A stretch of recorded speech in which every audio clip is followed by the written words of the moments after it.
Everyone, welcome back to this channel. तो guys, आज हम बात करेंगे स्पेयरमैन के कोटि सहसंबंध गुणांक को कैसे ज्ञात किया जा सकता है। तो हमारे पास जो क्वेश्चन दे रखा है उसमें दो वैल्यू है। एक तो हमें x की वैल्यू दे रखी है, सेकंड नंबर हमें y की वैल्यू दे रखी है।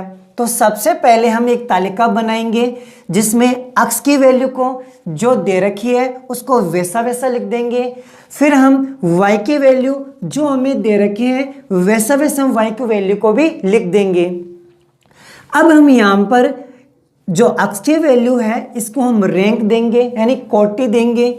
इसको हम R1 बोलेंगे। जो हमारे पास y की वैल्यू दे रखी है इसको भी हम एक रैंक देंगे, तो इसको हम R1 बोलेंगे, तो इसको हम बोलेंगे R2।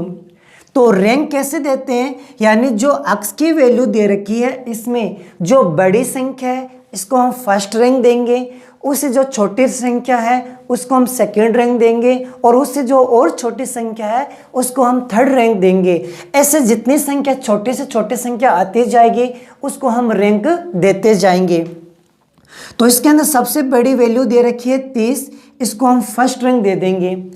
अब इससे छोटी संख्या कौन सी दे रखी है, हमारे पास 25 है, इसको हम सेकेंड रैंक दे देंगे। फिर इसके बाद छोटी संख्या दे रखी है 22, इसको हम थर्ड नंबर रैंक दे देंगे। फिर इसके बाद छोटी संख्या 21 है, इसको हम फोर्थ रैंक दे देंगे। इसके बाद छोटी संख्या 20 है, इसको हम फिफ्थ रैंक दे देंगे। इसके बाद छोटी संख्या दे रखी है 15, इसको हम सिक्स रैंक दे देंगे। इससे छोटी संख्या दे रखी है 14, इसको हम सेवन्थ रैंक देंगे। इससे छोटी संख्या दे रखी है 12, इसको हम 8 नंबर दे देंगे। और इसके बाद 10 दे रखा है, इसको 9 नंबर दे देंगे, और इसको हम दे देंगे 10 नंबर रैंक। जितनी हमारी संख्या थी इनको हमने, जो बड़ी संख्या उसको फर्स्ट रैंक और छोटी संख्या को हम कंटिन्यू रैंक देते गए हैं। वैसे ही जो हमारे पास y की वैल्यू है इसको भी रैंक देनी है। जो सबसे बड़ी वैल्यू है इसको हम फर्स्ट रैंक देंगे। इसके बाद दे रखी है हमारे पास 21, इसको हम सेकंड नंबर रैंक दे देंगे। इससे छोटी संख्या 20 है, इसको हम थर्ड नंबर रैंक दे देंगे। उसके बाद 18 है, इसको फोर्थ नंबर, फिर इसको हम फिफ्थ नंबर, और फिर इसको हम सिक्स्थ नंबर, फिर इसको हम 7 नंबर, फिर इसको 8 नंबर, इसको 9 नंबर, और इसको हम दे देंगे 10 नंबर। जो x की वैल्यू y की वैल्यू है इन दोनों को हमने रैंक दे दिया। अब हमें ज्ञात करना है d की वैल्यू, d यानी इन दोनों का डिफरेंस ज्ञात करना है। तो हम इसका फॉर्मूला लगाएंगे R1 माइनस R2, यानी जो हमने रैंक ज्ञात की है उन रैंक की डिफरेंस ज्ञात करेंगे जिसको हम d बोलेंगे। तो फर्स्ट रैंक में से सेकेंड रैंक को लेस करेंगे। 9 में से 7 जाएंगे 2 आएगा, 6 में से 9 जाते नहीं है तो माइनस के 3 आएगा, 8 में से 8 गया 0, 5 में से 6 गया माइनस का 1, 10 में से 10 गया 0, 2 में से 3 जाएगा तो माइनस का 1, 3 में से 2 गया तो माइनस का 1, प्लस का 1, 3 में से 2 गया प्लस का 1, 1 में से 1 गया 0, 4 में से 5 जाएगा तो माइनस का 1, 7 में से 4 जाएगा तो हमारे पास बचेगा 3। अब हम क्या करेंगे, इस d की वैल्यू का स्क्वायर ज्ञात करेंगे।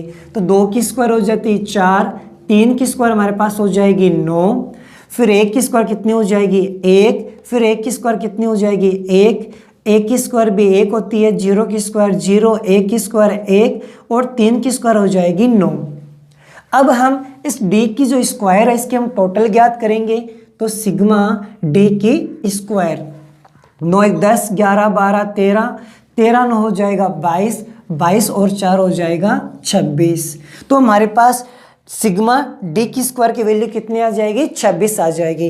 अब हमें यहाँ पर एक फॉर्मूला लगाएंगे, कौन सा, स्पेयरमैन के कोटि सहसंबंध गुणांक का फॉर्मूला लगता है 1 माइनस 6 सिग्मा d की स्क्वायर बटे n कोष्टक n की स्क्वायर माइनस n। तो देखो 1 का 1 लिख देंगे, 6 का 6 लिख देंगे। सिग्मा डी की स्क्वायर कितनी दे रखी है, सिग्मा डी की स्क्वायर दे रखी है 26 बटे अन की वैल्यू कितनी दे रखी है, जितनी इनको काउंट करेंगे तो अन की वैल्यू कितनी आ जाएगी, हमारे पास 10 आ जाएगा। तो 10 कोष्टक 10 की स्क्वायर माइनस 10, तो 1 माइनस 6 को इससे गुणा करेंगे 26 से, तो हमारे पास कितना आ जाएगा 156 बटे 10 का 10 की स्क्वायर हो जाएगी 100 माइनस 10, 1 माइनस 156 बट्टे 10 गुणा 100 में से 10 जाएंगे, हमारे पास बचेंगे 90, यानी 1 माइनस 156 बट्टे 900। अब हमें 156 में 900 का डिवाइड करना है, तो लगभग कितने हिस्से आ जाएंगे 0.17, यानी 156 में जब हम 900 को डिवाइड करेंगे तो हमारे पास कितना आएगा 0.17, और 1 में से 0.17 घटाएंगे तो हमारे पास आ जाएगा 0.83।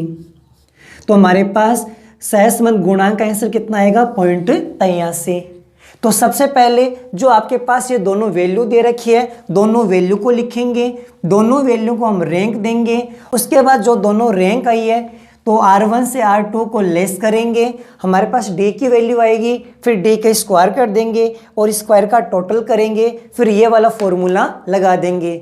आई होप आपको अच्छे से क्लियर समझ में आ गया होगा कि स्पेयरमैन के कोटि सहसंबंध गुणांक को हम कैसे ज्ञात कर सकते हैं। अगर वीडियो पसंद आई तो प्लीज़ वीडियो को लाइक करना है, अधिक से अधिक शेयर करना है। यदि आपने अभी तक चैनल को सब्सक्राइब नहीं किया है तो प्लीज़ चैनल को सब्सक्राइब कर लीजिए। तो गाइस मिलते अगली वीडियो के अंदर। Thank you so much.